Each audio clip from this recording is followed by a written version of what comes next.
Welcome back to episode 2 of Boots on the Pavement. This is 6 Gear Cutlow.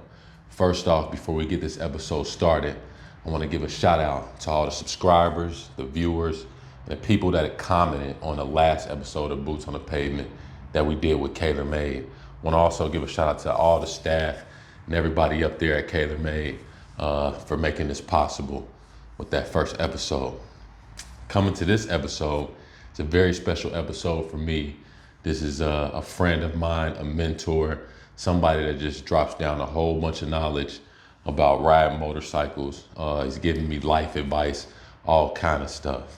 How I met Darrell was one day at the river. Darrell had saw me on a tracer, and Darrell was with his girlfriend, and we linked up. And Darrell's like, "Yeah, I ride bikes." You know how it usually is. There's a lot of people that come through. "Yeah, I ride bikes." "Oh, me too." "Cool." You exchange numbers, but then you never link up. Long story short, Darrell and I ended up linking up, and man, we've been kicking it and building ever since. If you've been tuned into the channel, you've seen me at the track days at Barber, you've seen me at the track days at Road Atlanta. I went to those track days with Darrell. He's the one who pretty much showed me how this thing works. And I got another episode coming up after this where we're in depth at the track day, getting hands-on, stuff like that. But he's the one who showed me the track day stuff. Shout out to Sportbike Track Time as well. But without further ado, I'm gonna let him introduce himself to y'all. And this is episode 2 of Boots on the Pavement. We have Barber Motorsports in Birmingham, Alabama.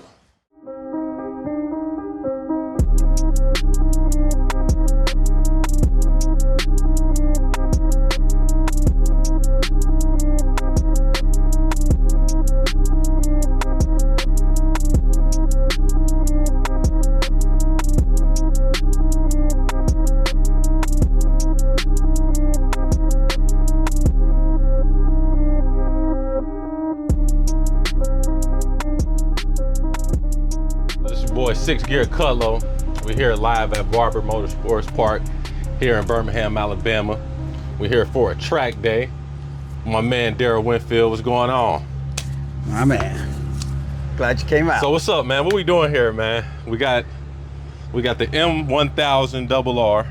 Yeah. Right? And this is your first time being on this bike? Yeah, this is my first time being on this one. Yeah. Before this one, I had a 21 S1000 RR. Where is that at now? Very similar to this. That one is in Europe now, in the UK, being picked up by my boys over there. Yep.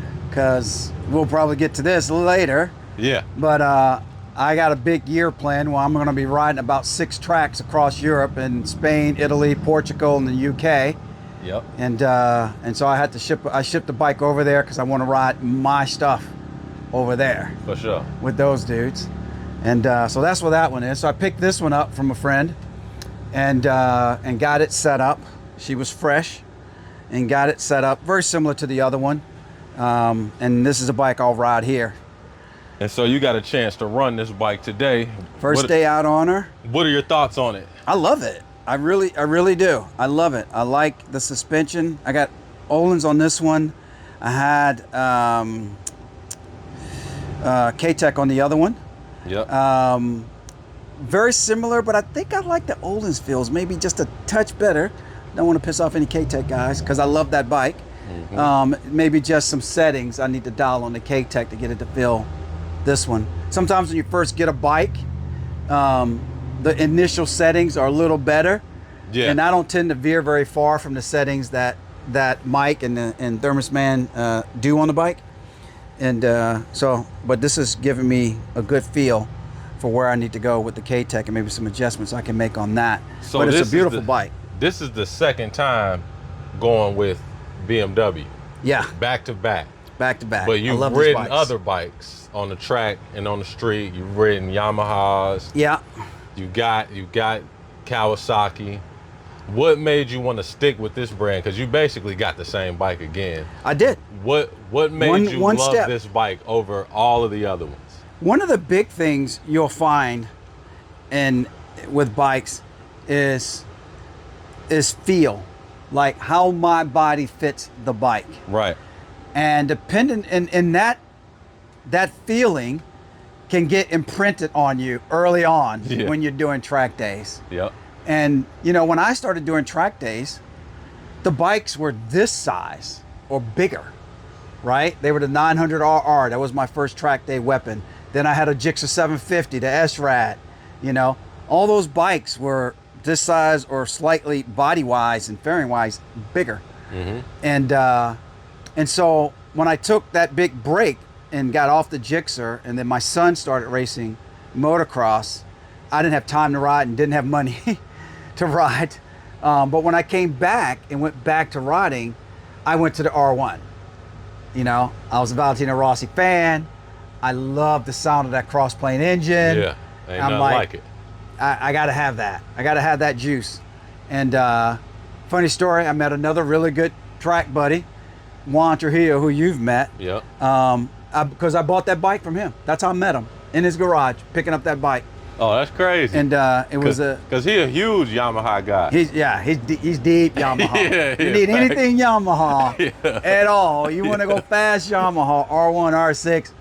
My boy Juan, that's the dude. Yeah, that's the guy to find. Everybody knows that. Everybody, no matter what track day organization you roll with, no, that's who you go to find your R6 hookup. But I picked up the R1 from Juan, threw lots of cash at that bike because I loved it. That was beautiful. It was the sexiest sounding thing ever.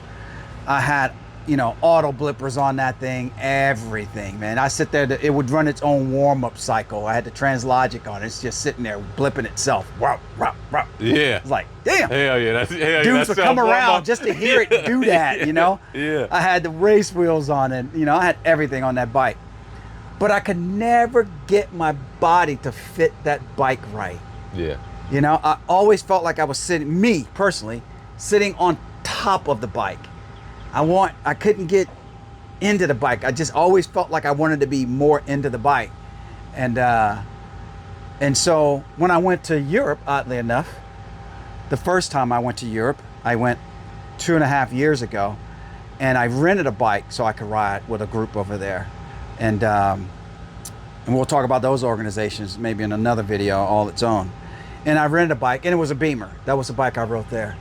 And the thing I loved about the bike instantly was how I fit the bike. I loved it. Yeah. You know, the way I fit the bike, I loved it. Fit in it instead of on top of it. And that natural fit and that feel never went away. And so eventually, as I was still, you know, really getting more and more into track days here, I went and got a Beamer. I found one, cool dude had one, maybe an offer I couldn't refuse on it, and it was the S1000R that I have. He had all the M bits added to it, and I snapped that one up. And I remember bringing it, right? So I got that bike with street tires on it still, his Dunlop's still on it, and I got my R1 parked beside each other. And so I'm like, all right, I'm gonna go take this thing out, and I'm gonna see how I feel about it, because I wanted to ride it before I spent any more money on it. Yeah. And I took it out on those street tires, chased Juan around a little bit, came back, and he's like, well, what's the verdict? And I'm like, that's the one. It was done. It's been on ever since. It's done, you know. No knock on the R1. Like I said, a lot of it has to do with the fit. But the other thing I really love about this bike is, you know, those dudes, the German guys got this bike right. It is one of the easiest bikes to go fast on I've ever been on. Yeah. You know, the computer is intuitive to use. The traction control has very good and progressive feel. You know, the wheelie control, you can really dig into it coming off a corner and not worry about it throwing the wheel up in the air. The brake feel is very stable going into a hard corner. It's just a real fun bike to ride. And then aside that, it fits me. Yep. And so I love them. I love them. So what would you describe as like a perfect track day? One like today. Yep. Mild weather, not too much humidity. Would have been a little better if there was a few less guys in advance, but you know, I can't hate on dudes who want to do what I want to do, right? Yeah, facts. The track was a little crowded, and yeah. Me and my boy Mario here, we're passing a lot of guys, but I can't be no more frustrated than the racer guys who are here, you know, because out here today is Josh Herron, Loris Baz, you know, riding in our group. And so, you know, they're coming up on guys definitely faster than me. Yeah, they're kicking ass out But there. yeah, man, you just go out, your bike works, you see your boys, because you go to enough of these things, you get to know guys in all the organizations, you hang out. One of my boys down there is cooking a whole bunch of food on the grill. He's like, don't go anywhere, we're gonna eat, we're gonna watch the races on TV, and your bike's working, you're having a good time, you're feeling it. It's nothing like it, man. There's nothing like going into a corner, throwing a little canister in that thing, laying it on its side, and just feeling it plant there, and then feeding it throttle. Then you can see the end of the corner and just dig into her and just let one of these bikes eat coming off a corner, and it's spinning all the way up the hill and halfway down the damn street, and just wanting more gears, just revving and wanting more gears. Really getting to it. Yeah, it's nothing like it. I'm sorry. I don't care what's going on in your life at that moment in time. When you're doing that, you are singularly focused. Yeah. There's nothing else entering your mind. And that's not just advanced experts, that's novice, group 2. Don't matter.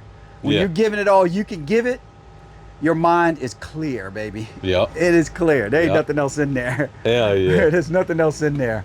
And whatever troubles you've had that week, by the time you finish your first or second session, they're gone. They're gone. Yeah, they're gone. You don't even remember. Yep. So I got a lot of people on the channel that ride. Most of them ride street. Of course. I got a few people that ride track. What kind of advice would you give to someone who wants to, you know, possibly start riding track, but they got a couple holdbacks?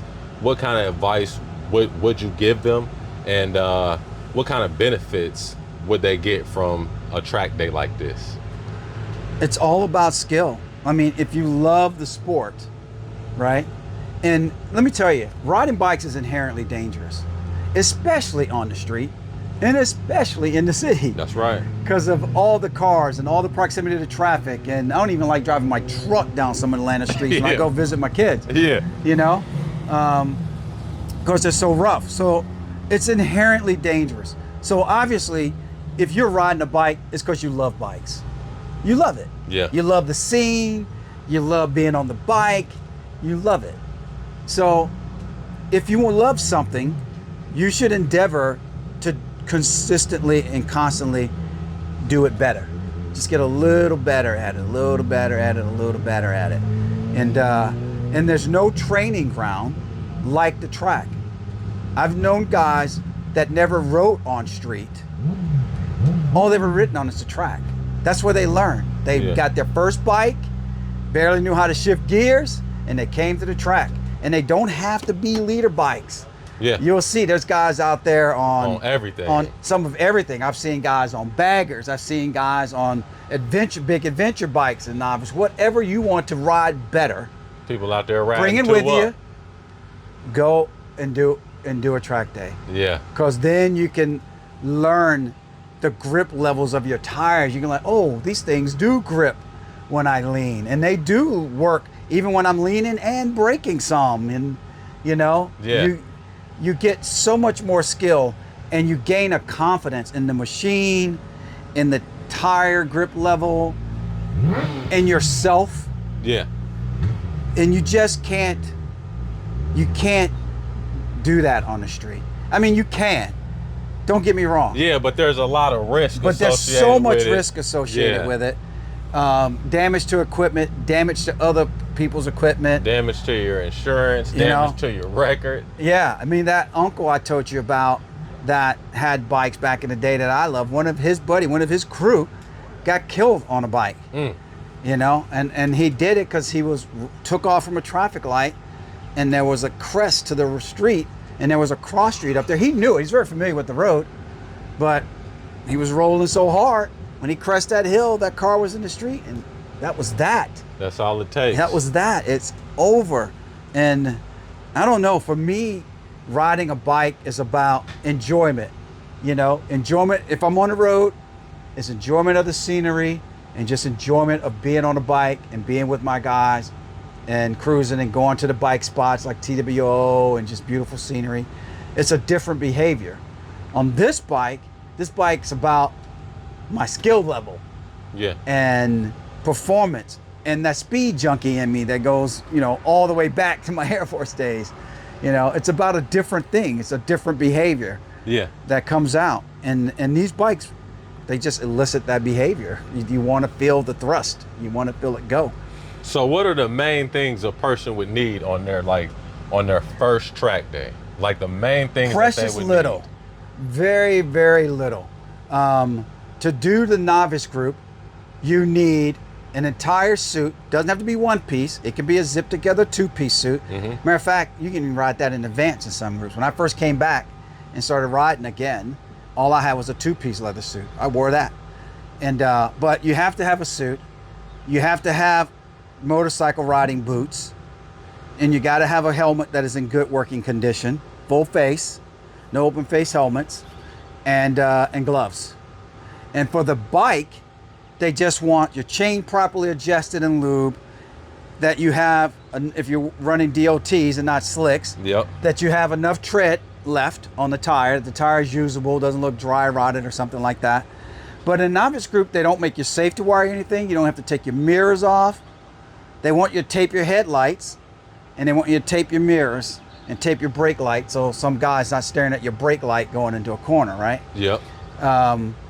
And there's some places that'll do actual, that'll do like some track prep for you. I know at TaylorMade, some people take their bike up there to get it fully track prepped. So if any of you guys are out there thinking, you know, I'm not sure what to do to get my bike totally prepped, you can call up there and see if they offer some services. Or just look online and get some more questions answered to what you need to do on your first track day.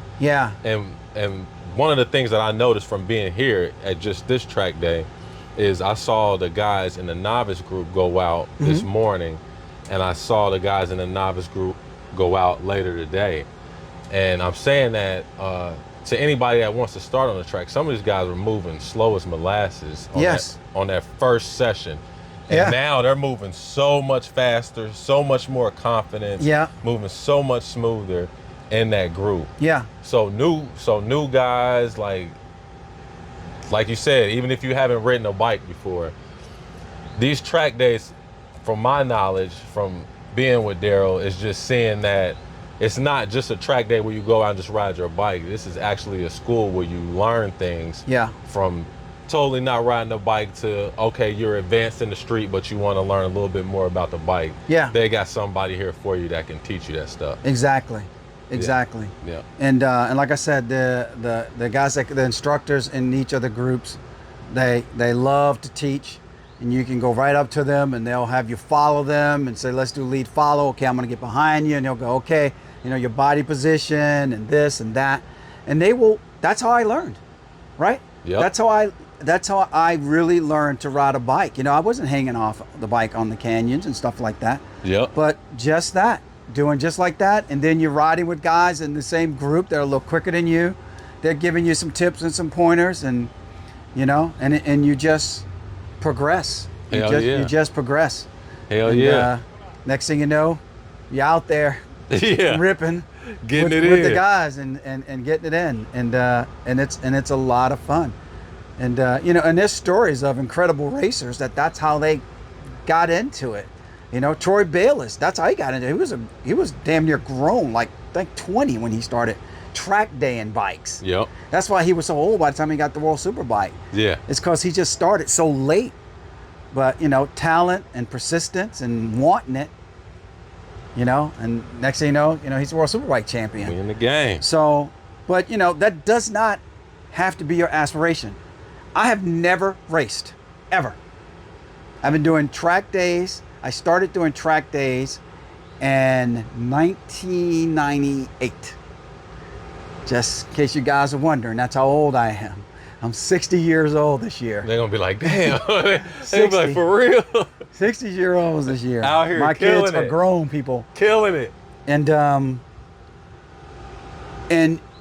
I progressed quickly. I was one of those guys.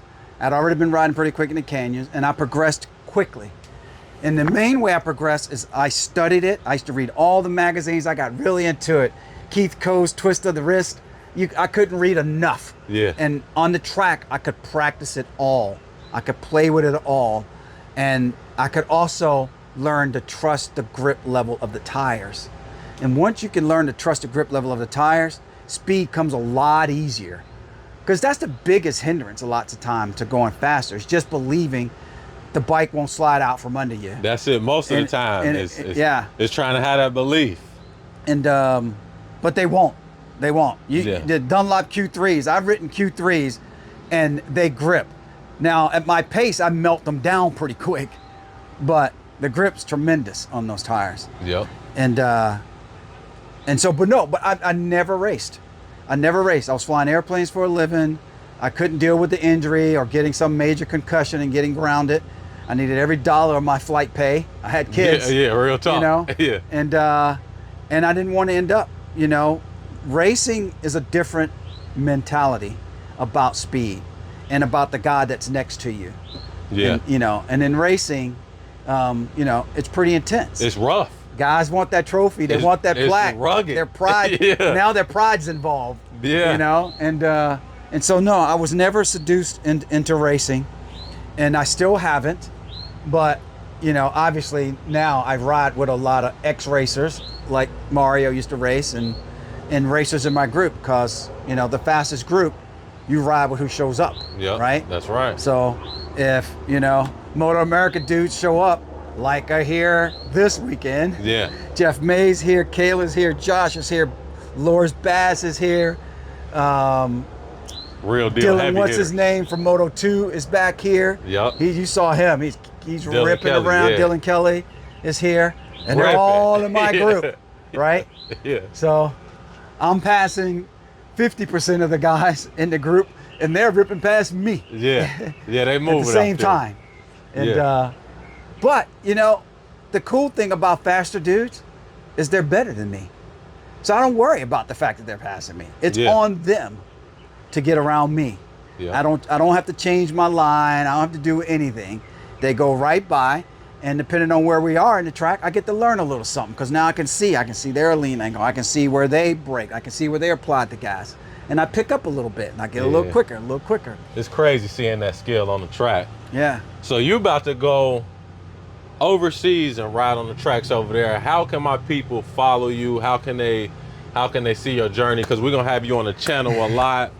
We trying to get him on this YouTube thing and get him out there in the YouTube ship streets. all the footage to you. Yeah. But between you guys and Juan and the rest of my boys, you know, pressure me. They're like, dude, you got a camera up. You gotta post on Instagram. You gotta let. I'm telling you. You gotta let us know. This dude is a legend. What you're up to. Real we want talk. to go. We want to see. We want to be there. And so I started tracking everything. And what I thought I would do to make it really easy for guys is to talk them through, you know, how to do a track day over in Europe. Because if you have the means, I highly recommend it. Yeah. It's amazing to do. You don't have to do what I'm doing, which is shipping a bike, but I'm only doing that because I'm gonna do so many track days this year. It's cheaper to ship my own bike than to keep renting bikes. Yeah. But they have what they call hire bikes, is what they call them over there. Even gear, you know, and you can sign up. The thing about track days, like when I started back in the day, track day was just a day that the track held on race weekend on Friday, because Saturday and Sunday was full-on race practice and race on Sunday.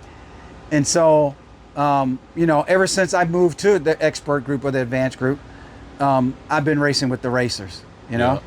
You know, I've been on tracks in the way, probably, of Ben Bostrom, Anthony Gobert. These are guys from back in the day, Matt Vlatten. All these dudes have come past me, you know. Yeah. I've been passed by the best, baby. Miguel Duhamel, all of them. Because all the factories were Southern California based back in the day. And so before Daytona, they'd be up there testing and all of that. And so they're just in the group with us. Hell yeah. And, but yeah, it's so easy to do track days now though, because there are organizations now that do that are not even part of race orgs. This is all they do. Yeah. You know? Sportbike Track Time, which is who I'm riding with this weekend. Amazing group. They do a fantastic job. They do it. There's a track down in Florida, right at the border of Georgia, called Jennings GP. Yep. That's all they do. It's a schoolhouse track. They do like a couple of wheel races a year, but every weekend they hold a track day there. Yeah. With the schoolhouse, with the flaggers, with the medical crew, everything you need. And it's a great track because it's a flat track. You can see every corner. Everything's numbered. They got meatballs for the apexes. Probably the best schoolhouse track I've ever been on. Yeah. There is N2 does track days. There's Precision now doing track days. I think they took over from Track Day Winter. So there's so many organizations, and we're so lucky in the Southeast with so many tracks within a few hours drive. Yeah, that's right. You got Jennings, which is 4 hours away. You got Road Atlanta, which everybody knows where that's at. You got this track, which is 2.5 from Atlanta. You got Carolina Motorsports Park, which is another sweet set of pavement. You got Roebling out towards Savannah. They just repaved that, so that's another sweet set of pavement. We are so lucky with the weather and the tracks we have around here. If you get into this hobby, it's easy to love it here. Unlike the poor guys in the Northeast, which have to spend 6 months out, not riding, or come down here to get one in, and stuff like that. Yeah. So there's so many organizations. They're all online. The camaraderie, the friendship, they're very welcoming. They're non-intimidating at all. Yeah. They think it's brilliant when a new novice comes and shows up for the first time. They love it. Everybody's trying to help you because it's so smart, such a smart thing to do, to come out here and do your thing here and have some fun instead of risking your neck on the street. Because they know by the time you decide to novice up here, most of the time, you've been fucking up on the street. Yeah, real They talk. know. They know y'all. Yeah. They know. Hell yeah. They know. I know they can see it, man. They can see see us it. all come through the pipeline, man. Yeah. Hell yeah. But we got extra footage coming up of the full track day. This is the introduction. This is the introduction to Darrell right here. Want to say I appreciate, you taking me with you on the first track day down there in Road Atlanta and linking up with you today. How was it, right? Yeah, I love it. They let you go to the riders meeting. Yeah. Nobody asked you any questions. All inclusive. It's like a backstage pass. Nothing. Real talk. Everybody talking to you, what bike you ride, how long you been riding, what you doing.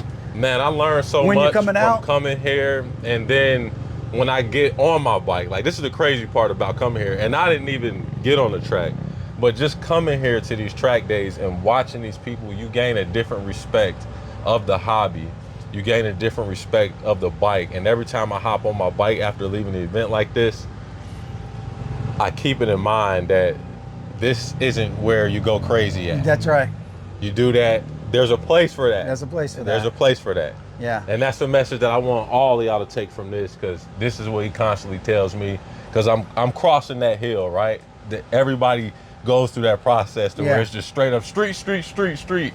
We ain't going to no track. And then they get up here and then they be like, all right, it's time to transition and start taking things a little more serious, start caring more about your life and the next person's life in the car. Yeah. You know what I mean? Yeah. So I definitely appreciate that. And we're going to get another interview in with Darrell. We'll get more in depth about Darrell and his background and what got him here. So be expecting to be seeing Darrell on the channel. Cool, man. Appreciate it. Thanks, brother. Nice talk.